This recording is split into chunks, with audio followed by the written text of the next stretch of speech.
출가에 대한 모든 궁금증을 풀어드리는 출가 백문배탁 시간입니다. 출가일기 이 시간은 출가에 대한 모든 것을 여러분들과 함께하는 시간입니다. 출가에 대한 궁금점들, 특히 출가에 대한 관심이 있는 분들, 모든 사소한 내용도 좋습니다. 그런 내용이 있으신 분들은 밑에 있는 이러한 아래 주소 또는 프로그램 댓글, 유튜브 댓글로 남겨주시면 제가 성실껏 전해드리도록 하겠습니다. 여러분들이 보내주신 질문 만나볼게요. 지난해 강원에서 만난 스님들 이야기 재미있게 들었습니다. 선원에서 수행하는 스님들은 분위기가 또 다를 것 같은데요. 세월이 흘러도 잊혀지지 않는 분들이 계신가요? 예. 강원에서 만난 스님들도 많았고 또 선원에서 만난 스님들도 많은데요. 저는 선원에서 만난 스님들 가운데 한 두 분 정도 생각나는 분이 있어요. 한 분은 어떤 분이었냐면은 옷을 갖다가 한 벌로써 이렇게 3개월 동안 하한 건 아잖아요. 하한 거든지 동한 건 아는데 제 같이 지냈던 스님들 가운데 하한 것 때 여름에 90일 동안 옷 한 벌로써 난 스님을 봤거든요. 그 스님은 일부러 수행의 방편으로 그런 것 같아요. 기억나는 그 스님인데 그 스님이 아주 키도 아주 헐출하고 인물도 아주 좋으신 분이었어요. 나이도 동진 출가로서 아주 일찍 절에 들어오고 제가 봐서는 아주 수행자다운 스님이었습니다. 항상 말수가 적고 그다음에 항상 조용히 혼자 스님들하고 이렇게 잡담 같은 거 거의 안 하고 항상 늘 혼자 있으면서 이렇게 옆에서 보면은 화두에 이렇게 딱 항상 화두를 들고 있는 스님처럼 보이는 스님이었는데 이 스님이 강원도 쪽에 있는 그런 스님으로 기억하는데요. 그 스님은 한철 그 3개월 동안 한 가지 옷 한 벌만 가져오셨어요. 맨 처음에는 좀 저 스님이 어떻게 저거를 한 벌로 날 수 있을까 이렇게 걱정했는데 그 스님이 한 3개월 동안 한 벌로 나더라고요. 여름이었는데 하한 거였는데 그 옷도 보면은 기지가 있잖아요. 옷 그 기지가 옷감이 그 당시에 두꺼운 옷이었어요. 겨울옷은 아니었고 그 옷을 가지고 3개월 동안 입으시더라고 진짜.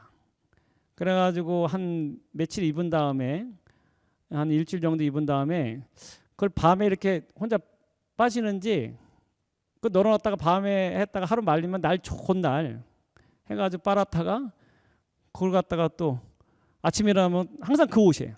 똑같아 항상. 그 옷을 갖다가 3개월 동안 입던 스님이 기억나는데 그 스님은 제가 봐서 분명히 어떤 수행의 측면에서 입은 것 같아요. 우리 스님들도요 멋낸다고 되게 그 멋내는 스님 좋아하는 스님들이 많거든요.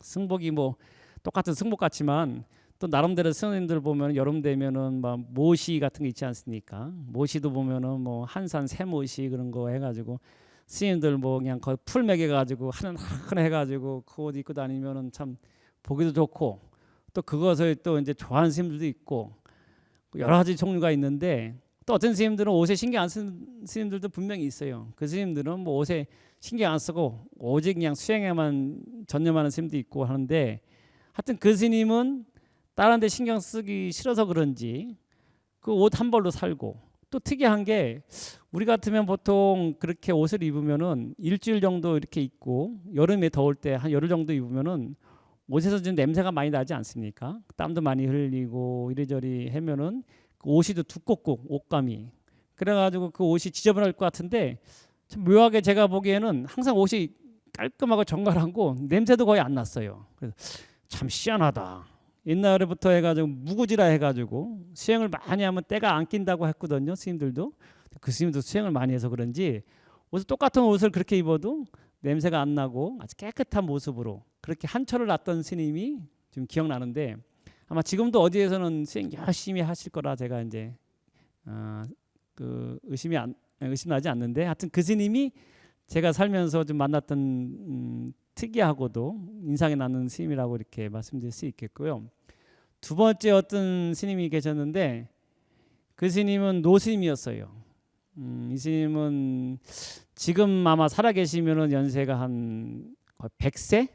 분명히 그 정도는 되셨을 것 같아. 근데 그 이후로는 소식을 못 들었는데 그분의 본명은 알지만 여기서 이제 말씀 못 드리겠고 이제 우리 무슨 종자 쓰시는 그런 노스님이었는데 이 스님도 같이 한철을 났는데 이 스님도 한마디 저하고도 얘기한 적이 없는 스님이에요.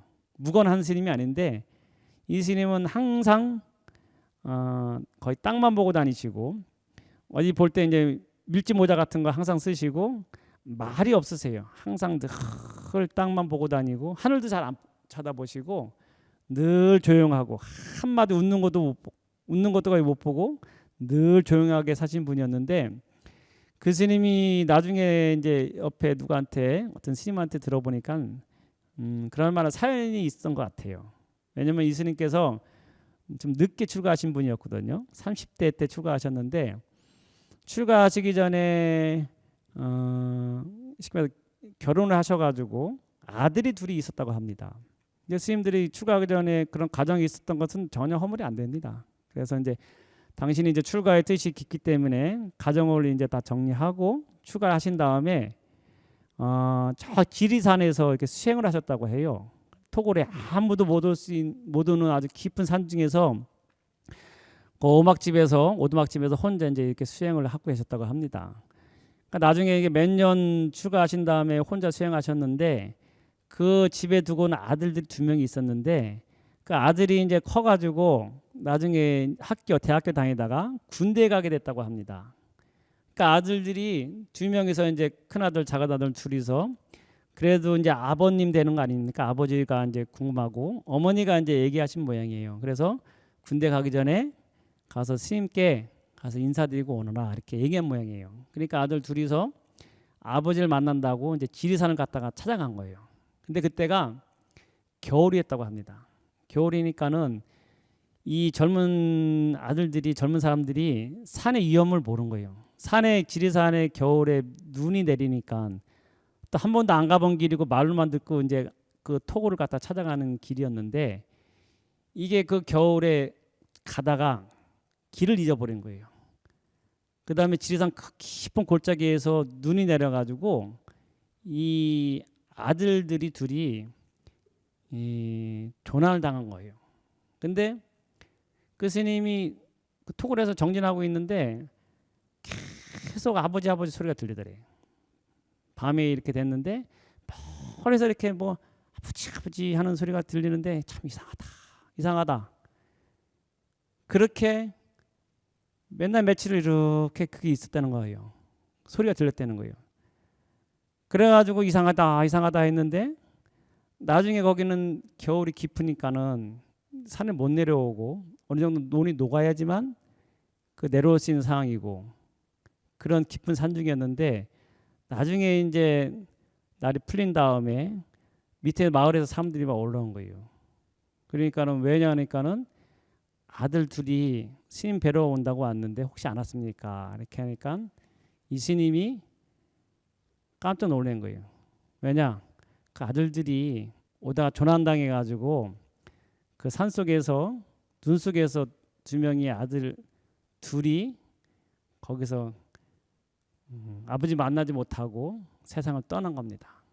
생각해 보십시오. 이게 그 스님으로서 얼마나 이 가슴이 아프고 도대체 이 출가 수행자로서 얼마나 아무리 출가 수행자지만 그 자식이 2명의 아들이 죽은 거 생각하니까 이 스님이 그 이후로부터는 아무 거의 말이 없었다고 합니다. 그러면서 오직 걸어다니면서 모자 쓰고서 하늘도 안 보고 오직 참선 정진에만 정진했던 분이 그 노스님이 생각납니다. 그래서 제가 가장 생각나는 분은 그와 같이 세속의 인연을 끊고 오셨는데 자식까지 그렇게 보내됐던 그 스님의 심정을 생각하면은 가장 제가 가슴에 남고 그 스님 생각하는 마음으로 공부하다가 힘들 때 그와 같은 심정으로 공부를 해야 되는구나. 그와 같이 간절한 마음으로 공부를 해야지만 이 공부를 할 수 있는 거구나. 근데 그런 생각이 드는데 가장 기억에 남는 스님은 그 노스님이었는데 그 스님이 그래가지고 지금도 아마 제가 말씀드린 대로 아마 지금은 세속의 인연이 다 되실 것이라 생각하는데 하여튼 제가 공부하면서 수행하면서 만났던 가장 인상이 깊었던 분이 그 노스님이 생각납니다. 네, 두 번째 질문이 있네요. 스님들은 이 여름 더운 여름날에 영양 보충이든지 드시는 음식은 무슨 음식을 드시면서 이 하한 걸 나시는지요? 예, 뭐 스님들은 특히 이제 하한 거 이렇게 되면은 동한 거도 마찬가지고 동한 거 때도 맞춰서 이제 여러 가지 드시는 음식이 있을 텐데 스님들 드시는 음식은 거의 뭐 정해져 있습니다. 여러분들 아시겠지만 절에 나오는 음식이 뭐 항상 일정하지 않겠습니까? 거기 육류가 나오는 거 아니고 거의 채식 위주인데 채식 매같이 하루 세 끼 똑같은 거 나옵니다. 거의 똑같이. 근데 스님들이 특히 선원에 있는 스님들이 한 10명, 20명 정도 선원에서 이렇게 수행하신다 그러면은 거의 그 가운데 또 반 정도, 10명 정도는 오브식 하는 스님들이 많아요.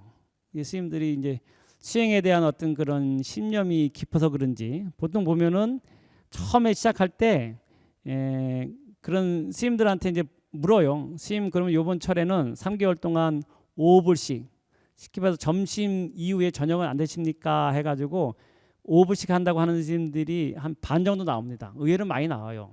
스님들이 먹는 게 이렇게 채식 위주고 어떻게 보면 영양으로 따지면 굉장히 좀 부족할 텐데 근데 스님들이 그 가운데서도 반 정도가 이렇게 본인은 5불씩 하겠습니다. 이렇게 손드는 스님들이 있어요. 그 스님들은 이제 오후에는 거의 밥을 안 먹어요. 그 대신 이제 밥 대신에 다른 것 좀 섭취할 수 있는데 정식으로 밥 먹는 거는 이제 대중들한테 고했기 때문에 밥을 못 먹고 또 이제 더 나가서는 어떤 스님들은 이제 무건이라 해가지고 저는 요 한 철 동안에 말을 하지 않겠습니다 하는 스님들도 있어요. 가끔 있는데 그러면 이 스님은 여기다 무건이라 해가지고 명패를 갖다 딱 달고서 한 철 동안 나고 아니면 뭐 이제 처음에만 조금 그렇게 달고 있으면 다른 스님들이 이 스님 무건한 스님이구나 해가지고 인정하기 때문에 특별히 안 달아도 되는데 처음엔 다른 경우도 있어요. 그렇게 좀 독특하게 이번 철에는 내가 3개월 동안 열심히 수행하겠다 하는 그런 마음으로 해가지고 무건하는 스님들도 있고 오부식하는 스님들도 있는데 근데 보통 이렇게 음식이 여름철에도 보면은 항상 일정한 음식이지만 특식이라 해가지고 대중공양이 나오는 날이 있습니다. 특히 이제 신도들 중에 아니면 스님들이 잘하는 스님이 이제 선방에 들어가 계시면은 도반 스님이든지 은사 스님이든지 하여튼 여러 가지 반연되는 스님들이 선방에 한번 오셔가지고 여러 가지 과일이든지 떡 같은 거 사오신 그런 대중공양이라고 하거든요. 그렇게 오는 분들이 가끔 있어요. 그 다음에 또 스님들이 이제 좋아하는 면 종류를 갖다가 대중공양을 냅니다. 그래가지고 여름엔 특히 시원하게 이제 콩국수든지 아니면은 메밀국수 있잖아요. 그걸 갖다가 이제 대중공양을 내요. 그런 경우가 많습니다. 그러면 제가 보기에는 열흘에 한 번 정도 그 정도 되는 것 같아요. 그러면 90일 동안에 한 10번 정도 대중공양이 오는 것 같은데 그러면은 이제 특히 메밀국수 같은 거 스님들이 좋아하거든요. 스님들이 국수 보면 아주 좋아합니다. 그러면 이제 그 메밀국수 갖다 대중공양이라 해가지고 신도들이든지 와가지고 막 준비해가지고 냅니다. 근데 아시겠지만 메밀 같은 거 잘하기 힘들거든요. 그런 직접 신도들이 와서 만드는 게 아니고 요즘에는 보통 잘하는 그런 메밀집 있잖아요. 가게 그 사장님한테 가서 부탁을 해요. 그러면은 그 메밀국수 잘하는 그 사장이 그날 하루는 쉬는 거예요. 그래가지고 기계든지 그걸 다 가져와요. 절에 와가지고 공약간에다가 그 면 이런 거 다 반죽해가지고 와가지고 거기서 바로 면을 뽑아가지고 삶아가지고 이제 이렇게 내는 게 보통 일반적으로 대중공양이에요. 그러면 누가 이제 대중공양 낸다 그러면은 스님들이 좋아하잖아요. 그동안 못 먹었던 별식이고 또 특히 좋아하는 면들을 거의 좋아해요. 스님들이. 그렇기 때문에 그날 또 그 대중공양 온다 그러면 스님들이 와가지고 아주 많이 실컷 드시는 날이에요. 그래가지고 그날은 실컷 드시고 오후에는 자율정진이라 해가지고 보통 한 2시부터 이제 또 정진을 해야 되는데 그날은 보통 이제 자율정진이라 해가지고 많이 먹었으니까는 좀 쉬라는 의미로 해가지고 포행도 하라 해가지고 입승 스님이 오늘은 자율정진이니까 많이 드십시오 그러거든요. 그러면 이제 스님들 그때 무지 드셔요. 그래가지고 정말 많이 드시는 스님들은 많이 먹은 사람 봤어요. 이거 먹을 때 이 메밀을 갖다가 바로든지 그릇에 안 담고 세숫대야 같은 데 드시는 분이 있어요, 진짜. 나는 먹방 같은 거 있잖아요. 먹방 요즘에 보면 어디 TV 아니 유튜브 같은 데 보면은 뭐 20인분 먹는 사람이 있다고 하는데 스님들 가운데 분명히 있더라고. 저 직접 봤어요. 이 스님은 5분씩이고 원래 잘 안 먹어요. 근데 그 면만 나오면은 거기다가 한 보통 15인분, 20인분을 갖다가 이렇게 담아가지고 그걸 다 드시더라고. 드시는데 체구도 작으셔요. 근데 그런 분이 있나 봐. 특별한 어떤 체형인 것 같아요. 그 스님은 그거 갖다가 이만한 큰 다라가 저기 세숫대 같은 데다 하나 다 드시는 분이 있고, 그러면 이제 오후 또 정진이 자율정진이기 때문에 소화시킨다고 이렇게 산에 한번 갔다 오면 배가 다 꺼진대요. 그래서 저는 대둔공양이 그런 게 있습니다. 그래서 스님들은 일반적으로 먹는 게 좀 부실하고 매가지 그냥 채식 중심이고 하는 것 같지만 요같이 특별하게 한 열흘에 한 번 정도 해가지고 대둔공양이 한번 나오면은 면 같은 걸 아주 시큼 먹는 날이 대둔공양이고, 저도 한번 그때 스님들하고 먹을 때 짜장면 6그릇인가 먹은 기억이 있습니다. 저는 그거 먹고서 죽는 줄 알았어요. 아주 그냥 이게 불어가지고 나중에 거기서 그냥 운동을 하고 해도 그냥 몇 시간 걸려가지고 소화시킨 경우가 있는데, 얘같이 스님들 나름대로의 재미난 그런 대둔공양도 있기 때문에 스님들 나름대로 재미나게 산다, 이렇게 말씀드릴 수 있겠습니다. 예, 여러분 제가 맨 처음에 얘기했죠. 무상진심미묘법, 백천만권 난조. 여러분들은 매일같이 늘 아침에 일어나면은 꼭 이것을 이루십시오. 이유 없이 미묘한 법문 만나기 어느 끈을 백천만권 난조라. 백천만급 지나도록 내가 만난 것입니다. 이 이상 더 무엇이 바랄 게 있겠습니까? 여러분들, 우리 불자 여러분들은 아침에 일어나면 늘 이 마음, 내가 사람 몸 받은 것이 감사하다. 또 부처님 법 만난 것이 감사하다. 거 더 나아가서 BBS 불교 방송 만난 것이 너무 반갑다. 너무 감사하다. 이런 마음으로 산다 그러면은 여러분들 앞날이 호드다. 아무리 어려운 일이 있더라도 그것이 결코 어려운 고난의 길이 아니고 여러분들을 행복의 길로 이끌 수 있는 그런 주문이 될 것입니다. 아침마다 일어나서 여러분들 무상신심미묘법 백천만급 난조라. 늘 그런 마음으로 산다면은 여러분들 앞날이 행복할 것입니다. 여러분 그런 마음으로 살기를 기원드리겠습니다. 감사합니다. 여러분 출가합시다.